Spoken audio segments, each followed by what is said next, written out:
Well, I don't know if you saw the game last night. Hopefully you didn't, because it was a terrible, terrible, terrible game. A game which should be an embarrassment to college football. I don't know there's been a worse college football game. When you look at the amount of hype and the importance of that game, and then you recognize how the game went, that could that was the most lopsided, consequential game with the least consequential outcome I've ever seen.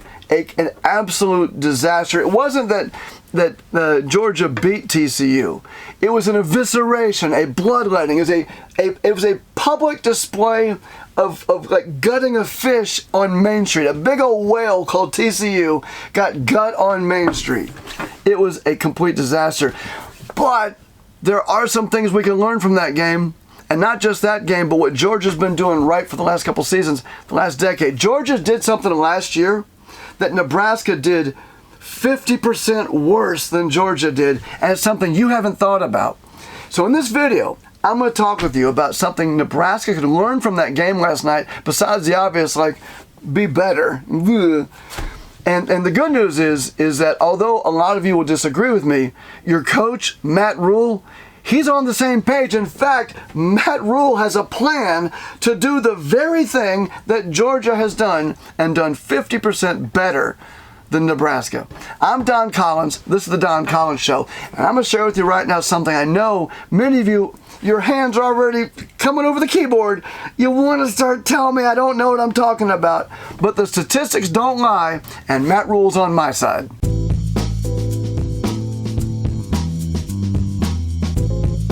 I want to ask you to take a moment and please subscribe to my channel. These videos take a lot of work, a lot of research and time and effort, and as I've said before, I know I'm just some doofus on YouTube, and you'll help raise my self-esteem just a wee bit if you'll click the subscribe button, the notification bell, and if that's not enough, if you'll subscribe to my channel, between now and 2,000 subscribers, I'll send you something cool in the mail, something Husker related. Probably a Nebraska autographed player trading card. Players like Casey Thompson, Jeff Sims, and Anthony Grant, and Gabe Ervin. I got hundreds of cards. So please, take a moment, subscribe to the channel. Do it now before I make you angry with what I say next. Just go ahead and subscribe now, because what I say next, some of you are just totally disagree with. And that's okay, I'll still be right. But at least you'll subscribe in advance and forget to unsubscribe and maybe catch my next video that you'll agree with. Okay, let's talk about what Nebraska can learn from Georgia's domination of TCU last night. This is called domination! Okay, so Terrell Farley, Nebraska legend on the field and now legend in social media and on the radio. Terrell Farley posted a meme where he talked about Matt Rhule needs to get out there and start recruiting Georgia players. If Matt Rhule wants Nebraska to win, he needs to start recruiting some Georgia players. Well, Terrell Farley's from Georgia, and you may or may not know that both Anthony Grant and Gabe Ervin are not only both from Georgia, they both went to the same high school. So Terrell Farley, he's repping his hometown or his home state. That's great. And that led me to the thought that I've heard for years, and maybe you've heard this thought too, that the problem at Nebraska, one problem at Nebraska is not recruiting enough players from other states, Florida and Georgia and Texas and all that. And if you look at it on paper, a lot of the famous Nebraska stars, the legends at Nebraska, if I were to say, who's the number one player at Nebraska of all time? I think many of you would say Tommy Frazier, right? I mean, or on defense, Ndamukong Suh. Well, Tommy Frazier is from Florida, and Ndamukong Suh is from Portland, Oregon. Well, I did the research. I did the legwork on this. And yes, I literally did look at every single roster for the last 70 years. And I really did count the number of local players versus recruited players from out of state. And I found something very interesting. Over the last 70 years, when Nebraska had an increasing number of players that were locally grown talent, the team won more games. And when they lost, or when they had more players from out of state, they lost more games. On the chart, A, the point A on the chart, I call that Bob the Builder. That's Bob Devaney building the team, adding more and more local talent, and we know what happened under Bob Devaney. Now you see a slight reload. The fortunes of the team pull back a little bit, and the recruiting from outside of the state actually increases, and you get less players on the team that are Nebraska players. Now, why is that? I suspect it's because a lot of players saw these national championships under Bob Devaney and said, I want to come play at Nebraska. Well, it wasn't until what I call Mount Osborne, 2 out of 3 players under Tom Osborne at his zenith were local players. And then the free fall begins. The free fall begins not just on the team's win-loss record, but you get down to when Callahan fails, bringing all of the talent from out of the state. And then Bo Pelini gets fired, ironically, as he's bringing the team back, and the level of recruits are also increasing as well. And then finally, at the bottom of the chart, there's a couple things you need to know at the very bottom. At the bottom of this chart, that represents what is nearly or easily or possibly, certainly in the last 2 generations, the all-time low Nebraska percent players on the team that are local players. And I want you to notice something. At the bottom of the chart, it begins to turn up. The number of local players as a percent of players actually ticks a little bit higher as the win-loss percentage hits rock bottom, and the number of players on the team is now at 40%. That's 40%. Nebraska hits rock bottom, but over the last 5 years, as Nebraska's win-loss record bottoms out, there is a slight uptick in the number of players who have been added that are local players. Now I want you to understand that there are players who have come from out of state, and there are players who have done a good job, and I'm not arguing that you don't want to have outside, talent. Of course, you do want that.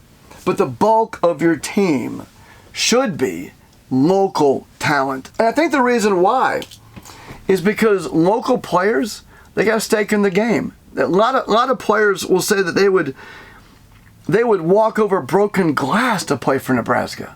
I don't believe that a transfer guy coming here for one season and then heading to the NFL is really looking at Nebraska the same way a guy who was born here and from the time he was a child wanted to play at Nebraska. Which leads me to those of you who are telling me right now, I know some of you want to say that I'm wrong about this. I'm still wrong.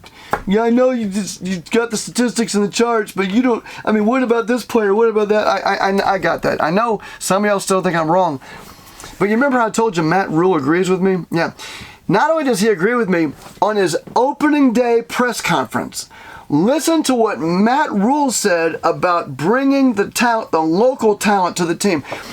He doesn't even, just listen. And then to me, just studying this job and taking a lot of time to study this job, the in-state talent I'm excited about.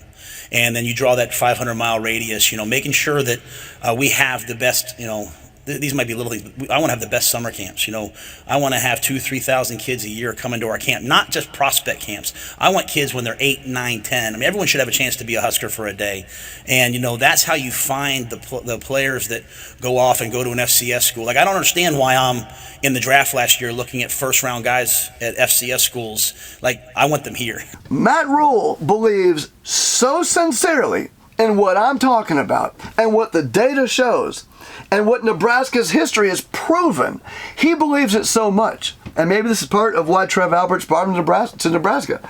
He believes it so much. He's talking about starting kids when they're like 8 and 9 years old at summer camps and stuff, because he said he wants to give everyone a chance to be a Husker for at least a day.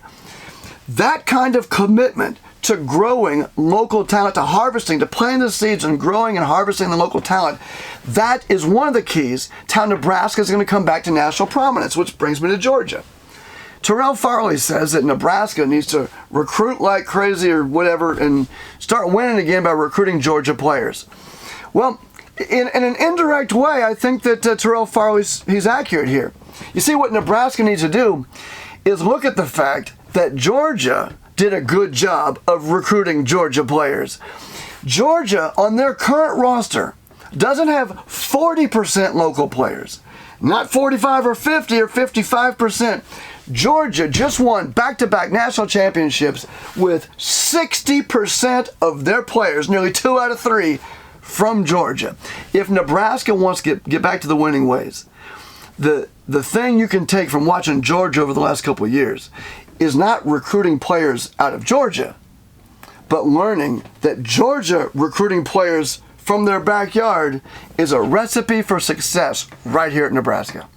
Thanks for watching. I hope you enjoyed this content. Even if you disagree, please do take a moment and subscribe. Those of you who are still watching and not so angry that your fingers are tired from typing and tell me I'm wrong about this, please subscribe, share this video, and as I've said in every video, and I'm going to keep saying this over and over and over, in 2023, once more, with all due respect to my friend Adam Carricker, bones will be thrown. Go Big Red, and I'll see you next video.